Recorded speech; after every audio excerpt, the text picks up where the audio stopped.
I am super excited to introduce you to my good friend, Dr. Rich Mitchell. We met in kind of the life coaching sphere and really connected around this important topic of self-confidence. And Rich is a self-confidence coach and also a burnout coach. So we kind of have that in common as well.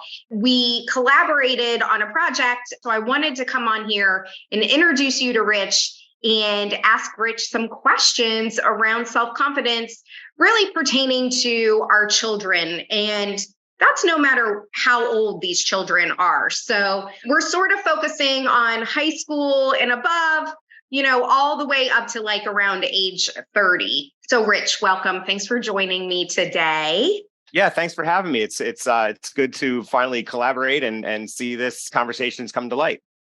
I love it. So I kind of want to start at the beginning of like, who is Rich Mitchell and what got you into life coaching? About 5 years ago, I started doing a lot of mindset work and realized that through that mindset work, the amount of change in my life really was fascinating. And it led me to be able to survive the last 2.5, 3 years where I had a lot of different things going on in my life. Certainly COVID, but there are a lot of other things. And I really believe that had I not started doing that mindset work, I would not have survived the last 3 years. Also importantly is that as I was going through those things, I started trying to help other people that were going through similar situations or just in life in general, and came to understand what life coaching was and eventually decided to get certified and now coaching full time, which has been an amazing journey.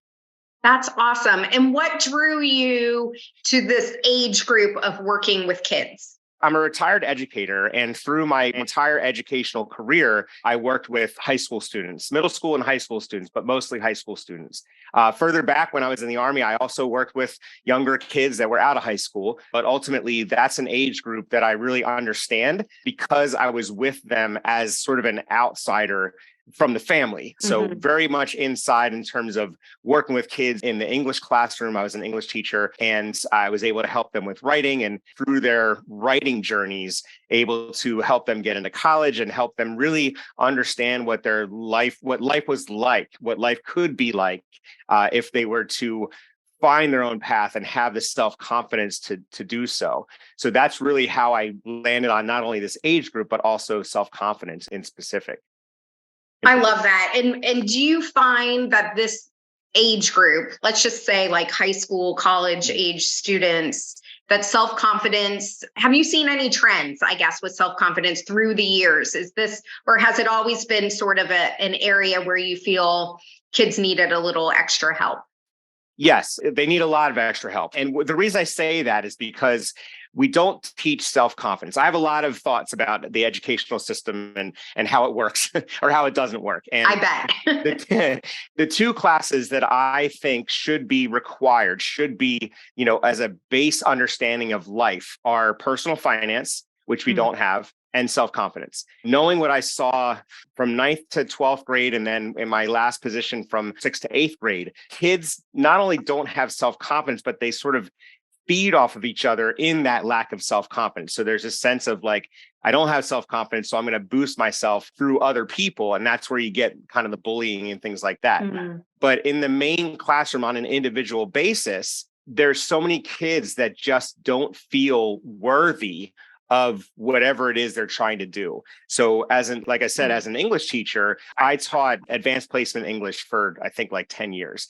Wow. And what I found in those courses was these kids, they were so high end and they were so intelligent and smart and motivated.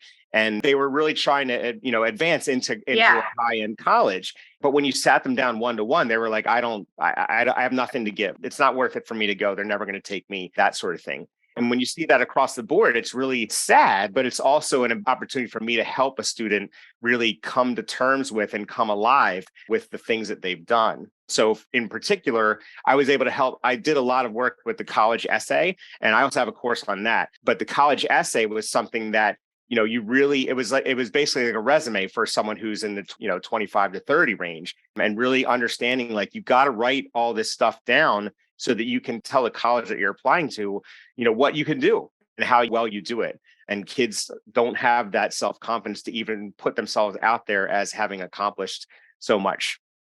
Wow. That's so important. So we've covered how you got into coaching, why you love working with this specific age group, that it's necessary. Mm. What about, I've been asking parents, kind of gearing up for this conversation, do your kids struggle with self-confidence? Are your kids self-confident? Like, where do you think their levels are? And what has become clear to me is that it's a mixed range. Like, some kids just have this innate kind of self-confidence, but a lot of kids are struggling. And like, for me, myself, I see it more probably in my teenage boy than my tween girl. And I'm wondering, like, do you have any practical tips for parents? Mm-hmm. Absolutely. The first thing I would say is, in my opinion, it's never innate. And the reason I say that is because it's important for everybody to understand that wherever you are in life, you can learn to build your self-confidence. When it seems like it's innate, it just happens that there is a forces beyond our control with, the parents and their upbringing, whatever. We're able to instill that sense of self-confidence earlier in the child's life than someone else. From my point of view, my example that I talk about is I had very little self-confidence when I was in high school. And then when I went to college, it was like they sucked all any self-confidence I might have had, they sucked it all out of me and I had zero.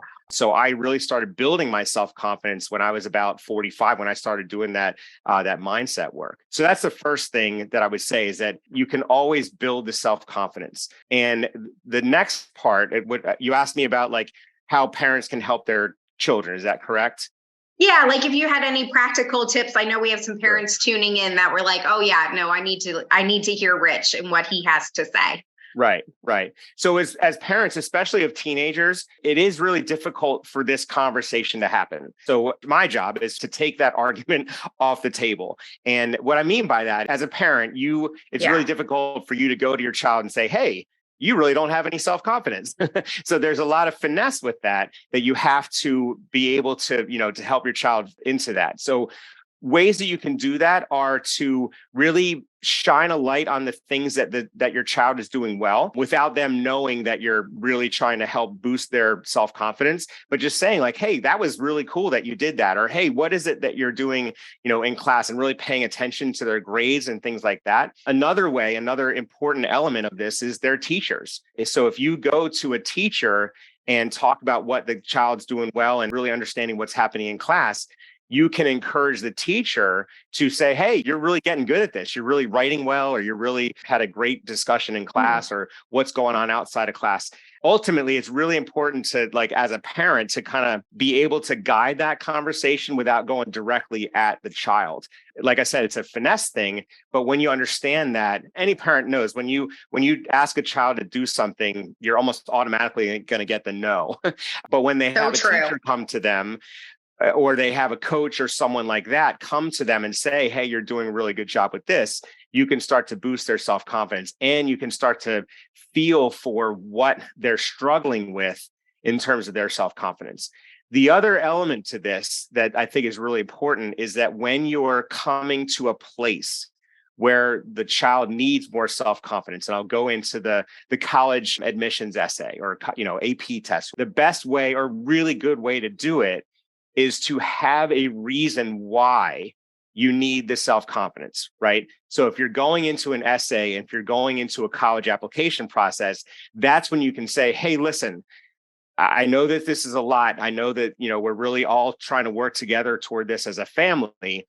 What I want to talk to you about is like making sure you come across as self-confident in your resume, in your writing, and all the things that you're submitting to college, because if you don't come across as self-confident, they're not going to pay attention to you." That's a way that a parent can really go directly at it, because there's skin in the game for the student, for the child.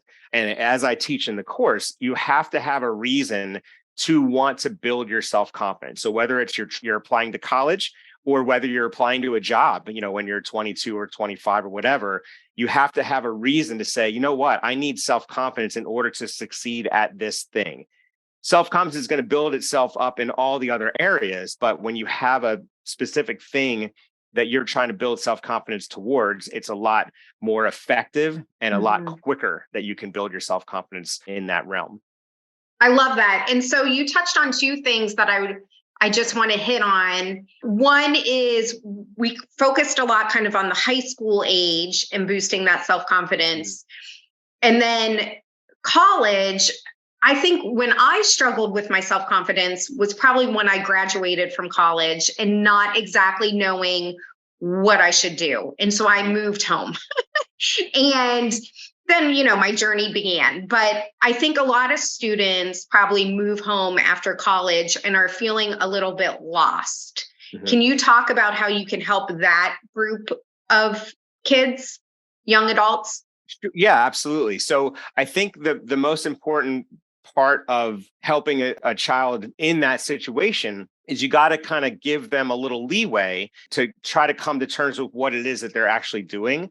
But as you're discussing with them and as you're living your life with them, they've been removed from the house for 4 years and now they're back. So they've had all these experiences. You've had all this experience as a parent, and really trying to create another, almost like a second relationship with them, and really hearing them and hearing what they want and what they're thinking about.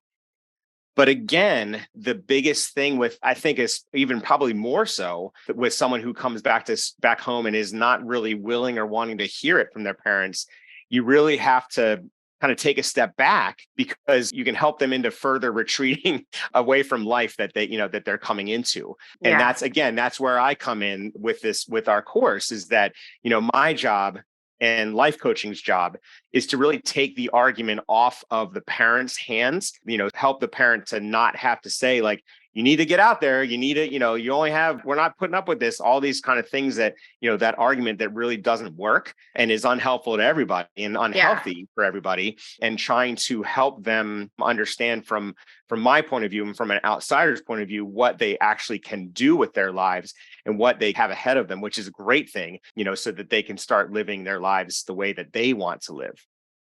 I love it. Okay, so the final thing I want to touch on, and you've mentioned it a few times, but we didn't really give it a proper introduction, is if parents or, college age students want to, or grads want to work with you, how do they go about doing that? Sure. So we have a course called Self-Confidence by Design. And the reason it's called Self-Confidence by Design is that very thought of, you can learn to be self-confident. You can design your life around your self-confidence, and you can design your self-confidence around your life. What I do in the course is teach my students how to identify what it is they want self-confidence for, and then use a list of accomplishments for trying to figure out how you can create a base of confidence in order to build off of that. So, for instance, someone who graduated high school, they've got all these different accomplishments that they've done, that they've met, and they can use that to say, well, I did this, so then I can do this. They can do things that are they think are beyond their realm. And then looking at goals and how to create SMART goals, and really how to become accountable to themselves. So all these things are in that course. And we take it step by step and really go over the course of 5 weeks, talk through these things and help the person come to that sense of self-confidence so they can move further into their lives and really meet their own expectations, but live the best life that they possibly can and feel great about themselves and great about their future. Okay, I love that. And what we'll do for everyone is we'll post a couple links under this video. If you want to get more practical tips and information about Rich, you can join his mailing list, and then we'll also give you information on the course. So, Rich, I know that was fast. Thank you so much for joining me today. And I think that this is going to be really helpful to a lot of people. Yeah, it was great to be here. Thanks for having me. It's always good to discuss these things, because I know we can help people, and I know we can help kids. Yeah, absolutely. All right. I appreciate you. Talk soon. All right. Take care. Okay. Bye.